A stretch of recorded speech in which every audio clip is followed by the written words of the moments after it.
Green podcast, roll another fat one, puffing on that first class green. Take another puff, puff, hey, drifting the clouds up and away. Hear all about cannabis, horticulture, plus cultivation, news and entertainment. Not forgetting Datty, the cute Dalmatian. Grow green is so amazing. We do massive dabs, not talking about the dance move. Grow green, put your lighters on, my dude. Hash oil, and it's so great. Smoke cannabis every single day. We do massive dabs, not talking about the dance move. Grow green, put your lighters on, my dude. Hash oil, get that high grade. Smoke cannabis every single day, yo. Grow green, grow green, grow green, grow green. What up? This is CJ Stone, and this is the Grow Green Podcast. And this is Eric Weed. How's everybody doing out there today? Just got done doing some rosin dabs. Yeah. Tasty, tasty. It's really tasty. So let's get some shout-outs going. Our first shout-out is to Chris from Extreme Gardening. Thanks for coming over and thanks for hanging out. being on the podcast. Yes, sir. Giving us some info, dropping those bombs on us. Yeah.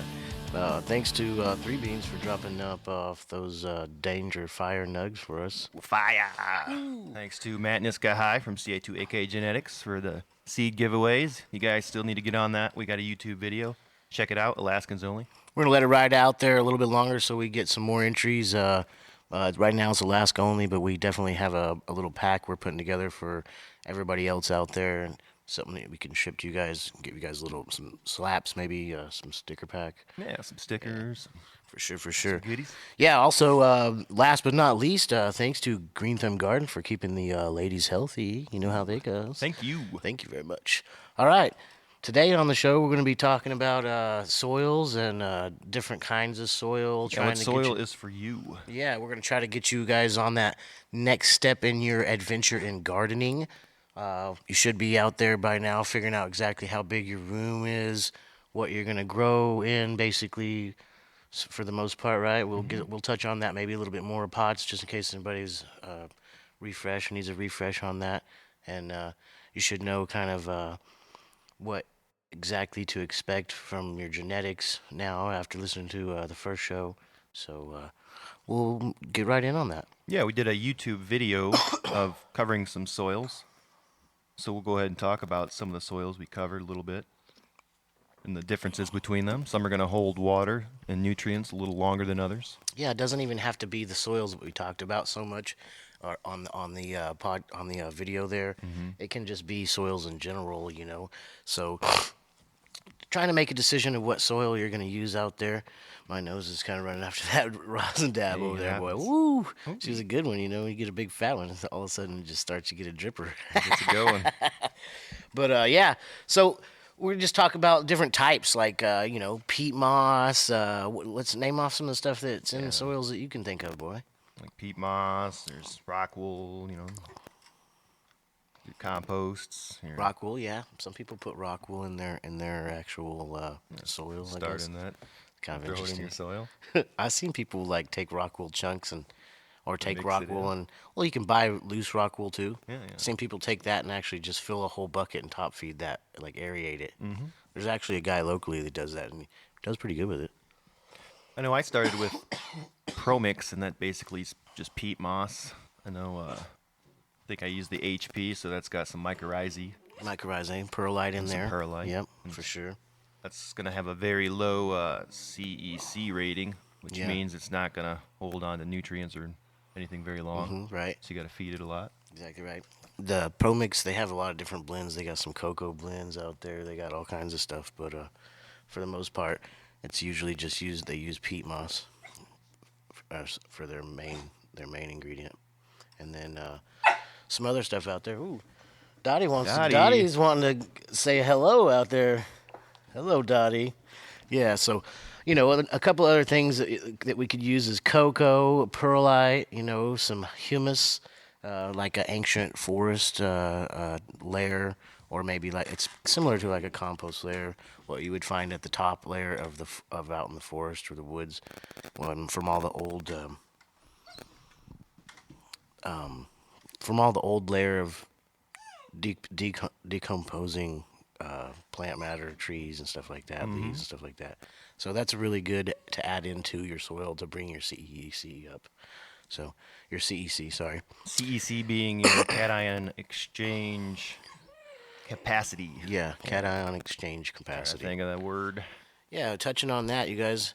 I guess we should talk about C.E.C. before we get too much into the soil. Some of you guys that don't know out Confuse you there. too much here, but we'll just kind of briefly touch on it. You got Yeah. So the C.E.C. of soil basically is how much nutrients it can hold on to, or the capacity of negative ions to cling to it, from my understanding. We were going into that earlier, but yeah. There's like basically, certain nutrients that have positively charged cations, and like your calcium, magnesium, potassium, and those are gonna bond to the negatively charged ions in your soil. In my head, if I have it correctly. so yeah, basically that's exactly what I And there's understand. also nutrients with negative charges, and those negative charges will just wash away in the negatively charged soil. Right. A little confusing, but anyway, so like your Pro Mix would have a very low C.E.C because there's not a whole lot of stuff in there to hold on to the nutrients. I got you. And then your like cocoa would be somewhere lower. Well, the CC of peat moss is going to be like what, around 150 to 200 or something. That's what I Peat think. moss is like 80, just Peat- straight peat moss. Oh, it is. That's what it says in there. In this What is book I'm what looking is at. the cocoa rated in that book? This one doesn't even have cocoa. From my understanding, when you Rock get wool perlite 0. got you. Compost 90. That's the top in this. So particular book. some of the CECs of some of the ones that we use, or I have used, is the HP Pro Mix. I know it's around somewhere between 100 and 200, and then like your Ready Grow or your Tooper, or some sort of a peat moss, or I mean perlite and cocoa mix. Those are going to be closer to the 170 to 100 range. So, and even the perlite brings the cocoa down. I think cocoa ends up being around 80s, what I had read. But it may not be exact numbers, but it gives you a good range of an idea of So would range. your amended soils then, like your Fox Farm, Ocean Forest, and the Happy Frog, would those be much Very higher? much higher, yeah. Like the Happy Frog and your Ocean Forest, and like humus and stuff like that, they're going to have a higher CEC exchange. So with of, that like, higher CEC rating being said, if it is higher, you're going to have to feed it more or less. I'm assuming less because there's a whole lot more going to hold on to those nutrients. Exactly right. It's you won't necessarily, when we say feed it more or less, we're not going to change how much nutrients we're feeding it. We're just going to change how often we're feeding it. So, you may feed your plant once a day, or once every 2 days, 3 days. Probably when you add something like humus, or the Happy Frog or Ocean Forest, or something that has a higher CEC of around 300, 250 or something, it's going to bring that up to where it holds on to moisture and the nutrients for a longer period of time. So that can be really helpful if you're not going to be around all the time, or if you just don't want to do it as a noob person. You don't want to water every day. Pot size is also going to have play a role in how much you're going to water also. Exactly right. Pot size, the type of pot.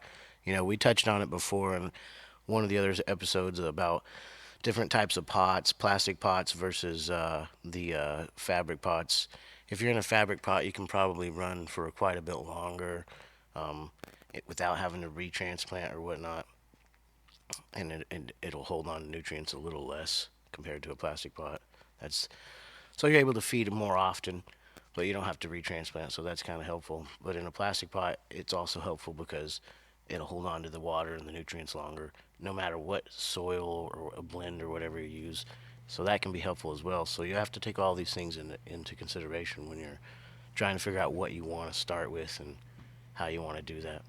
Yeah, it can So- be a little overwhelming at first. But just kind of pick something and kind of go for it. Right. And they make different types of. You can get peat in all kinds of blends.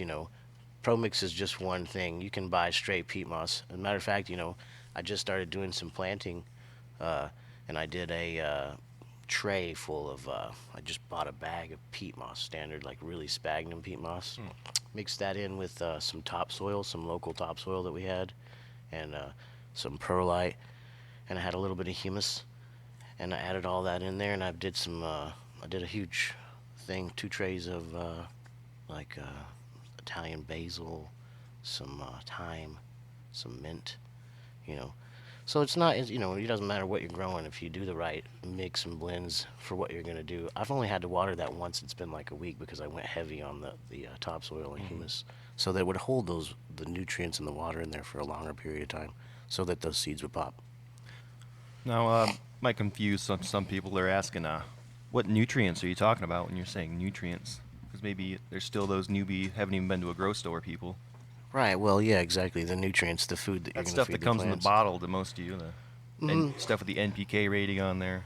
Yeah, those 3 numbers is going to be your NPK. Nitrogen, phosphate, potassium, or nitrogen, potassium, and Phosphorus. phosphorus. Yeah. Oh, dog, sorry, excuse me. Yeah, so what it is basically nutrients. Depending on what you're going to use, we'll touch into that more here in a little bit. But you can do that many ways, either by amending the soil when you get it, or buying a pre-amended soil. Like some of the soils you might buy, they might already have nutrients in them that would last for a couple of weeks or for a week or whatnot. And what that'll do for you is it'll keep you from having to feed nutrients. They're already there, so you just have to add water. But if you started making your own soil, like I was just explaining, what I did was I added nutrients from a bottle into it. So it was what did I add in there? I don't even know now. I'd have to look at it. It was really just basically some micronutrients. Not very much because it's just going to be seedlings. But yeah, well, we'll touch on the nutrients and what kinds here just in a few minutes. But I'd like to go through just get through the soil thing. Tell you guys about the different options when it comes to buying cocoa or peat moss. You can buy it in a bag, pre-mixed, blended with something else. You can buy it in a brick. There's a lot of confusion out there, but really all you need to do is just figure out what it is you want, how often you want to feed those plants, and when you go into a grow store, don't go to Fred Meyer and buy your bag of soil. Don't do that. Don't go to don't get Walmart. generic. Don't go to Walgreens or wherever they sell soil in your local area. So Miracle Grow. So don't do that. Pause. So yeah, Or not. Static is. yeah. Let's take a pause and we'll be right back. We're gonna do a quick pause for the dab. cause Let's here. do a dab real Go quick. do some rosin dabs, and and we'll we'll be right back. be back in a second.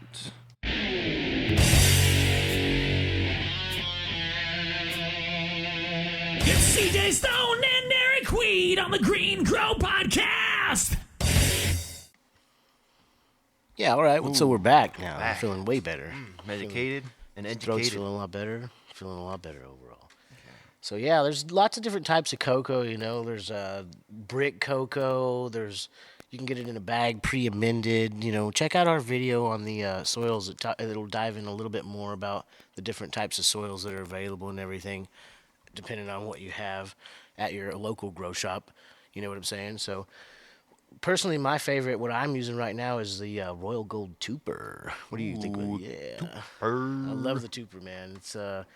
I'm doing some flood and drain with it. I'm top feeding with that stuff. I haven't fucked with it. I was Switching up from the RDWC, taking a little break and trying something new out, like the cocoa action.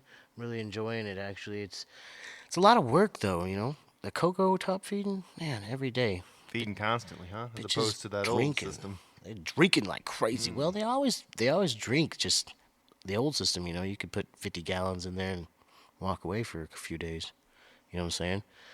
So yeah, it's really going to be up to you and your situation on what you want and how you're going to be feeding on your schedule. If it's something you want to do every day, if it's something you do, then I would suggest you to get something like Tooper.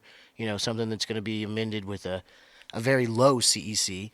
But that would enable you to be able to feed the most clean, fresh nutrients more often and give the plant more of what I feel like it should Be get. able to control what it's getting. Yeah, and A little constantly. bit easier. Yeah, but you got to know with cocoa, you need a runoff, but with of 25% or so. So when you're feeding, you got to make sure that you're feeding enough to flood the whole pot and have it drain. So keep that in mind. It's going to be more work, in my opinion, to run a cocoa more often, unless you have a top feed drip system. We won't get into that so far, but they have stuff like the Floraflex, or even the HydroFlow makes a dripper, emitters, all kinds of stuff you can check out at your local grow shop. I'm sure they have all kinds of stuff. But personally, I like to use the Tooper and feed it more often. I know that. What do you like, CJ? What's your favorite? I'll start with Pro Mix. That was cool. And, recently, been messing around with the Roots Greenfield. Been really digging that.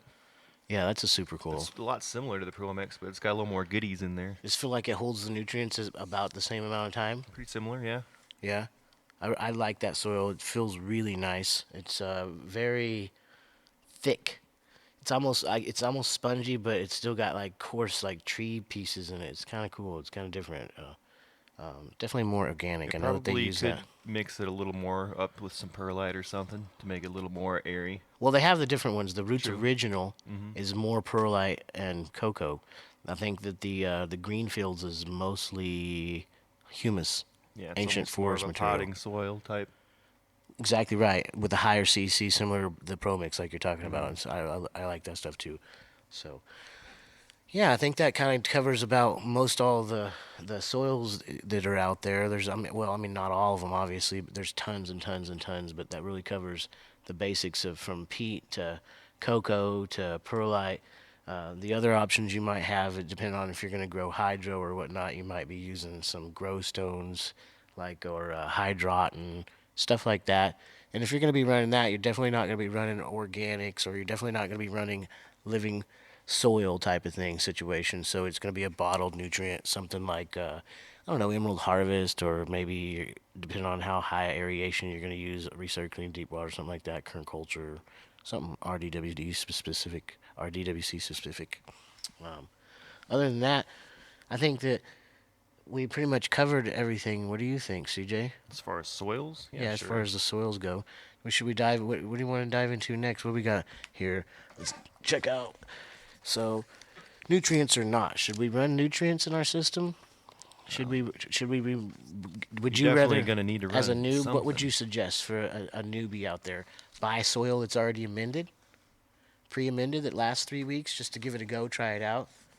It's really going to depend on the grower and what they want to do. Do they want to go out and get that soil that supposedly has it all in there and you can go from point A to point B? Or do they want to get something where they can experiment with different bottled nutrients and play around and give them exactly what the plant needs type of thing, you know? Right.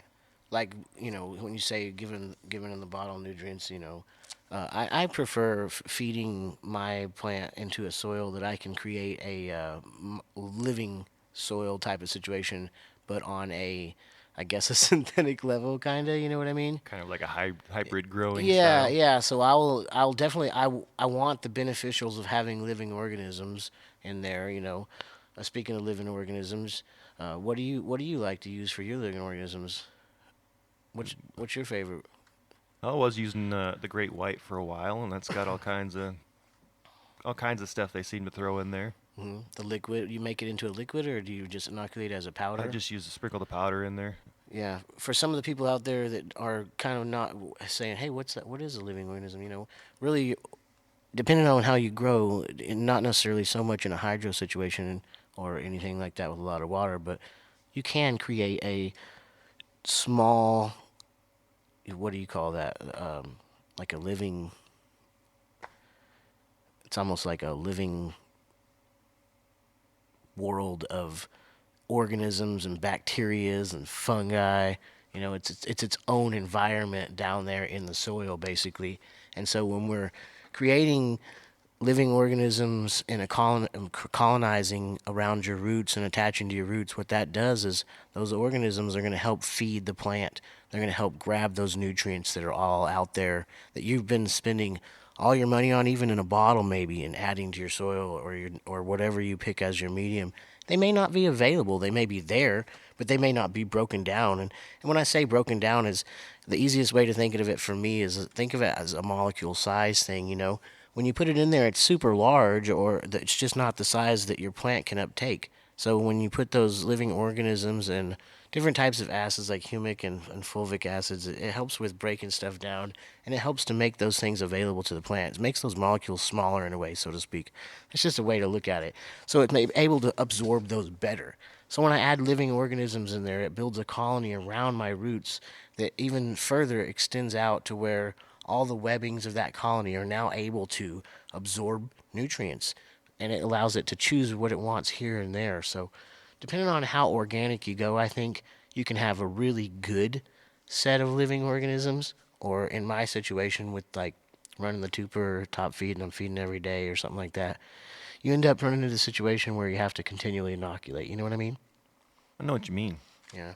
So you use the great white, and then that stuff's cool because it's got a bunch of stuff they just kind of throw in there. But there's also the extreme stuff, which I'm new to. But we had Chris from Extreme Gardening on, and they apparently only use one species, and that's so they It's don't more compete specific. for each other. Right. They don't. It's not like two armies in there trying So to that's battle it interesting back and too. forth. I like that concept a lot. And it's kind of what he had said to me when we were hanging out is that they grew their own. And that Yeah, was they grew really their interesting. own as You know what I opposed to some other companies just get it from other I people. guess there's or only something. like 3 or 4 major companies that produce mycorrhizae. It's almost like bugs, man. I got to thinking about it. It's like, there's different types of people that sell bugs, There's only right? so many players in the bug game. Right.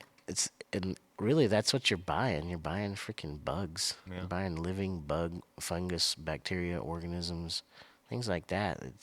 You're just gonna put them in your soil So and with make that it. being said, always do your research. For Where you're sure, buying for stuff sure, from. for sure.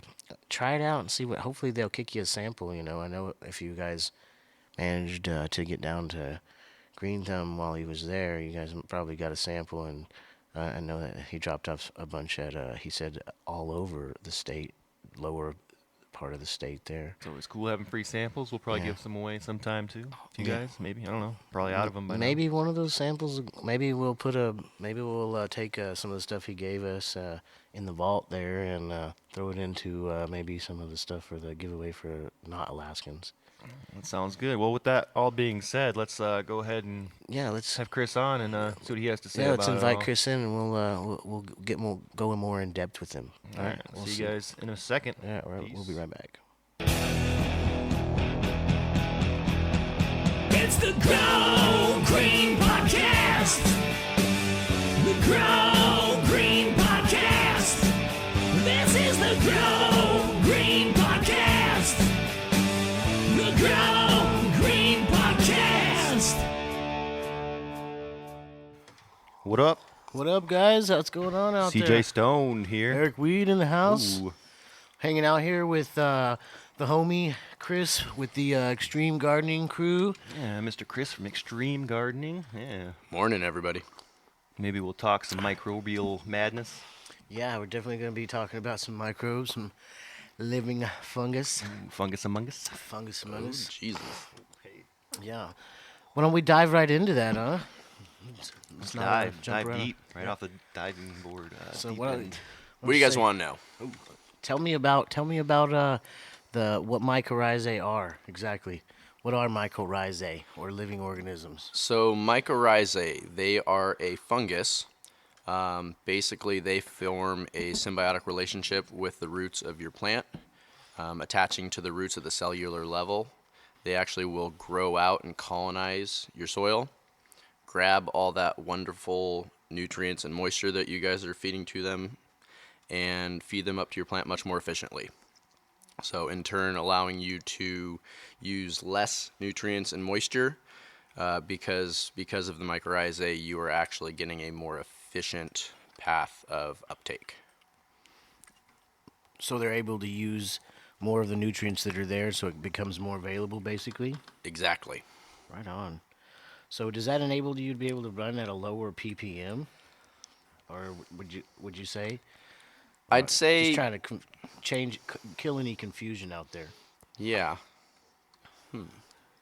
Because I know some things that you add, like certain inoculants and stuff, will help you. You have to back off on the NPKs and stuff like that. With this, you just continue to feed the same, basically. Continue to feed the same. You could always go knock it back just a little bit and see if you have any differences. But most of the time,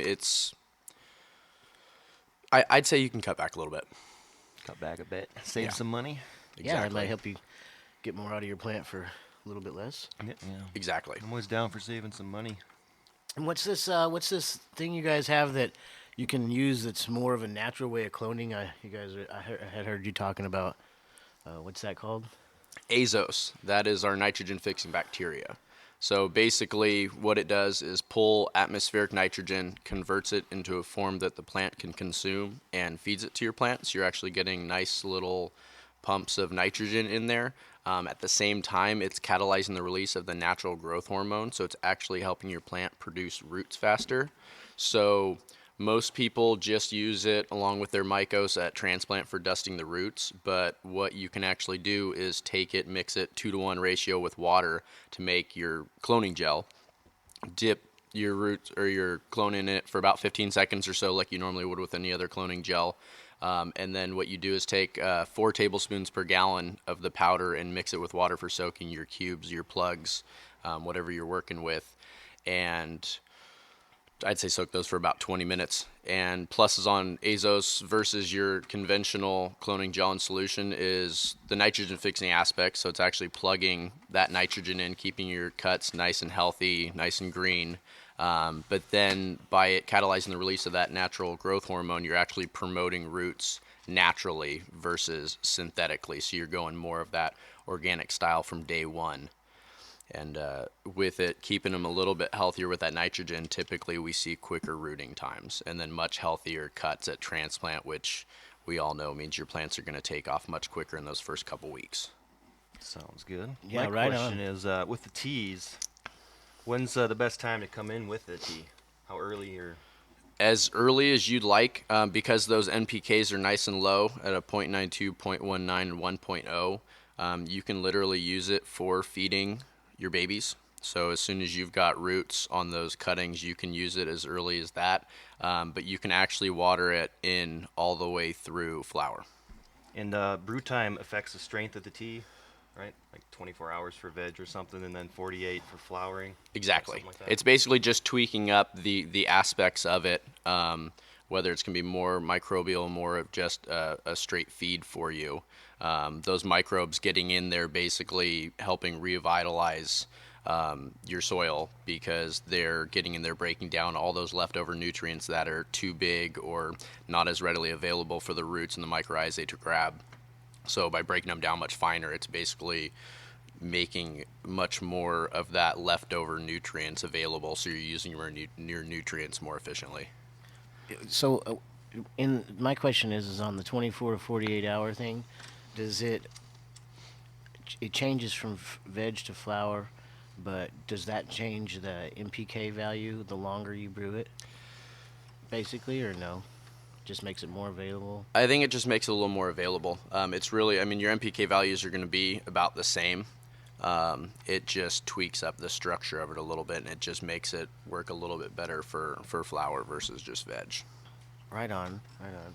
So, to create maybe a question that I would have, if somebody was growing in, say, like a grow stone or like a cocoa with a high perlite amendment, something with a very low C.E.C value, versus a high value like a peat moss mix or like a hybrid soil with like humus or something like that in there, do you think that it's easier? Does your product still help with retention in a low C.E.C value? Yeah, I mean, it just depends on, which, are we talking products across the board, or are we talking the mycorrhizae, or? Like in general, is it harder, would you say, to inoculate, say, like a grow stone and keep it inoculated? You have to use something like the Mycos WP and constantly refeed it versus inoculating once in the beginning of veg and then once in the beginning of flower and then just feeding the microbe that's there with like sugars and stuff like that? No, I mean, basically with the plus of our mycorrhizae is it manages to inoculate very quickly. So you're going to get that early inoculation going, so it's attached to your roots and it's not letting go. So it doesn't really matter what media you're in. I see. You're still going to see that. I mean, we do love recommending WP for people if they are running reservoirs or something to add it continuously, because the more you can grow that colony, the more efficient you can pull your nutrients and moisture. So anytime you look at the packaging on our stuff, there's the normal dosages, and then we've got our 4 extreme results. Do this, which is basically ramp up what you're using, because you can't use too much of our product, cause burn or any issues like that. So the more the merrier typically. Right on, right on. Well, that's pretty good to know. Could you get away with using just tea as your only nutrient? I mean, you could get away with away it. with You're it, not but going to you're be not gonna seeing the same yields as you would by using a regular nutrient regimen. It's more of a subsidize it in as a light feeding. It works great for going straight to the roots, but you can also foliar with it.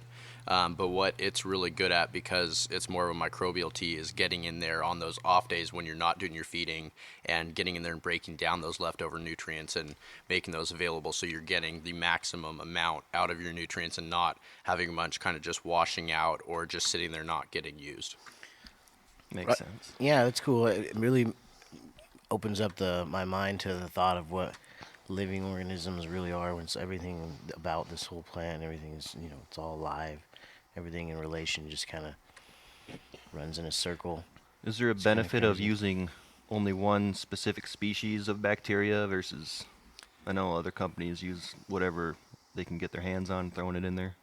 So basically, when we're talking about cannabis, Mycorrhizae is the go-to. It works extremely well with forming that relationship with cannabis. Of the endos, Rhizophagus intraradices, or what it used to be known as glomus, is what you'll see on some packaging, is the best fit for this plant. It's the most dominant species and works the best. It works with 93% of fruits, veggies, trees. So not everything. just cannabis, it was for everything out there. It's Exactly. Yeah. tomatoes. We're gonna grow 5 faces of death peppers. Yes. Yeah. Peppers, tomatoes, all burn you up, love baby. Are mycorrhizae. Yes. So we focus on the right. single species instead of selling a big blend of endos and ectos or throwing some other stuff in there. We focus on just giving you 300 propagules of that most dominant species so it can get in there and do its job. If you really want some of that other stuff, there's companies that focus on just producing that and producing those other ingredients very high quality, and I would just recommend grabbing some of that and adding it too if that's what you're looking for. It's more specific just for microbes, like for the plant itself, for nutrient uptake. Seems like, rather than, I know a lot of the companies, some of the stuff that they put in there is more for like anti-pest and immune and stuff like that. A lot of the actual organisms, and like I said out there, people, it just makes a relative idea in your brain, says, "Holy cow, this is all."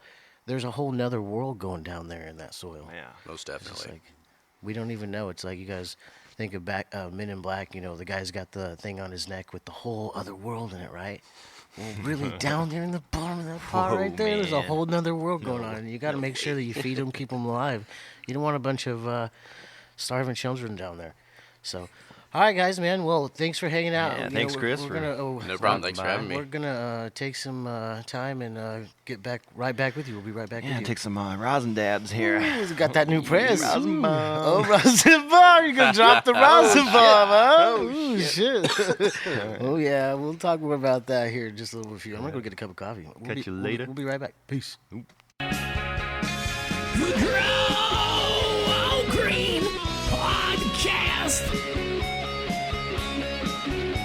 with C.J. Stone and Eric Weed.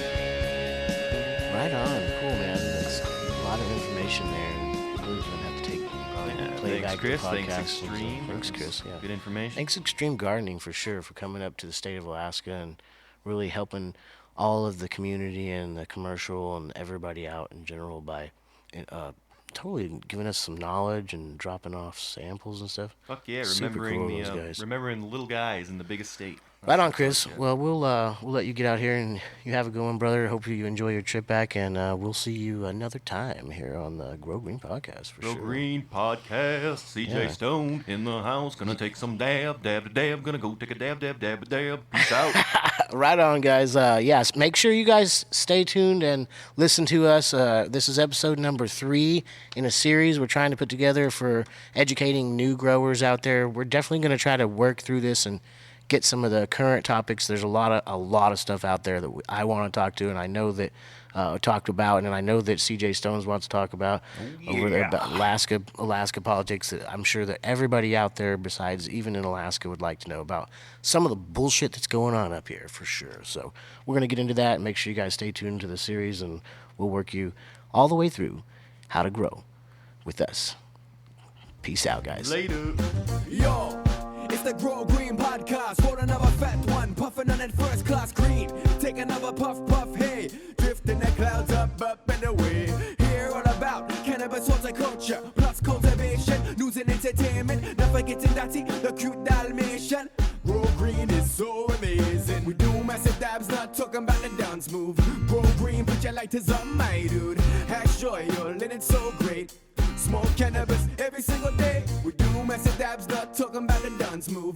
Grow Green, put your lighters on, my dude. Hash joyful, get that high grade. Smoke cannabis every single day, yo.